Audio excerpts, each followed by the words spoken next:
क्षमेची Thorvi, दाविदाची muscle, बोधपर स्तोत्र, स्तोत्रसंहिता अध्याय 32.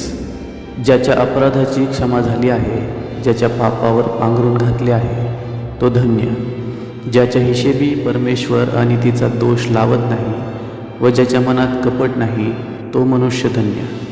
मी गप्प राहिलो होतो तेव्हा सतत कन्यामुळे माझी हाडे जीर्ण झाली होती, कारण रात्रंदिवस तुझ्या हाताचा भार माझ्यावर होता. उन्हाळ्याच्या तापाने सुकावा तसा माझ्यातला जीवनरस सुकून गेला आहे. मी आपले पाप तुझ्याजवळ कबूल केले, मी आपली अनिती लपवून ठेवली नाही. मी आपले अपराध परमेश्वराजवळ कबूल करीन असे मी म्हणालो, तेव्हा तू मला माझ्या पाप दोषाची क्षमा केलीस. ह्यासाठी तू पावण्याची संधी आहे, तोच प्रत्येक भक्ताने तुझी प्रार्थना करावी. जलांचा महापूर आला तरी त्याला त्याचा स्पर्श होणार नाही. तू माझे आश्रयस्थान आहेस, तू संकटापासून माझे रक्षण करशील.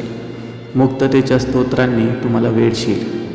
मी तुला बोध करीन, ज्या मार्गाने तुला गेले पाहिजे त्याचे शिक्षण तुला देईन. मी आपली दृष्टी तुझ्यावर ठेवून तुला बुद्धिवाद सांगेन. निर्बुद्ध घोडा किंवा खेचर ह्यासारखे होऊ नका. त्यांना आवरण्यासाठी लगाम व ओठाळी अशी सामग्री पाहिजे. नसली तर ती तुझ्याजवळ येणार नाहीत. दुर्जनाला पुष्कळ दुःखे भोगावी लागतात. परमेश्वरावर भाव ठेवणाऱ्यांभोवती वात्सल्याचे वेष्टन असते. अहो नीतिमानांनो, परमेश्वराच्या ठायी आनंदोत्सव करा. अहो सरळ मनाचे जन हो, तुम्ही सर्व आनंदाचा गजर करा.